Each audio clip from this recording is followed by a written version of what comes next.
भारत का एक जहाज 27 टन यानी 27,000 किलो बारूद लेकर जा रहा था।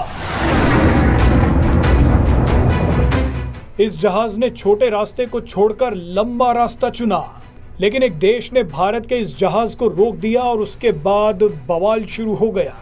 दरअसल ये जहाज भारत की उस जबरदस्त कूटनीति का उदाहरण है जिसे देखकर दुनिया के होश उड़ गए हैं। इस वीडियो में आपको बताएंगे कि ये जहाज कहां जा रहा था, इसे किसने रोका और अब ये कहां है। दरअसल हमास और ईरान से जंग लड़ रहे इजराइल के पास हथियारों और बारूद की जबरदस्त कमी हो गई है। अमेरिका मदद का वादा तो कर रहा है लेकिन मदद कर नहीं रहा।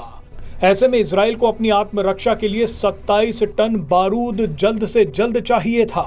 ऐसे में इजराइल ने भारत से मदद मांगी और भारत ने एक पुराना कर्ज उतारते हुए इजराइल को बारूद भेज दिया। आपको याद होगा कि कारगिल युद्ध के दौरान इजराइल ने पाकिस्तान के खिलाफ भारत की मदद की थी। पाकिस्तान भारत और इजराइल दोनों का दुश्मन था, लेकिन इस बार इजराइल मुश्किल में था और मदद करने की बारी भारत की थी। लेकिन यहाँ भारत के साथ खेल हो गया।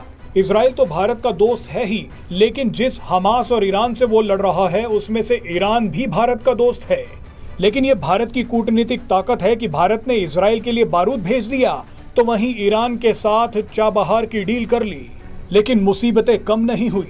भारत का जो जहाज बारूद लेकर इजराइल जा रहा था उसे बीच में ही रोक दिया गया है। भारत के पास इजराइल पहुंचने के दो रास्ते थे। पहला रास्ता पर्शियन गल्फ और चाबहार से होते हुए गुजरता है, लेकिन यहाँ तो ईरान बैठा है। दूसरा रास्ता गल्फ ऑफ एडन से निकलता है, लेकिन यहाँ जिबूती में चीन का नौसैनिक अड्डा है। इसीलिए भारत ने इन दो छोटे रास्तों को छोड़कर बड़ा रास्ता चुना। भारत ने पूरे अफ्रीका का चक्कर लगाकर इजराइल पहुंचने का फैसला किया, लेकिन भारत का जहाज यहां आकर फंस गया। इस देश ने भारत के जहाज को इजराइल जाने से रोक दिया। ये देश स्पेन है। स्पेन यूरोप का एकमात्र देश है जो इजराइल से सबसे ज्यादा नफरत करता है। स्पेन फिलिस्तीन का समर्थन करता है। फिलिस्तीन के समर्थन में स्पेन की यूनिवर्सिटीज ने इजराइल से सारे नाते तोड़ दिए थे।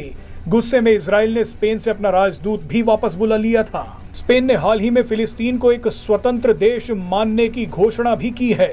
लेकिन अब स्पेन और इजराइल की लड़ाई में भारत का जहाज फंस गया है। इजराइल के पास बारूद कम पड़ रहे हैं और हमास लगातार हमले कर रहा है।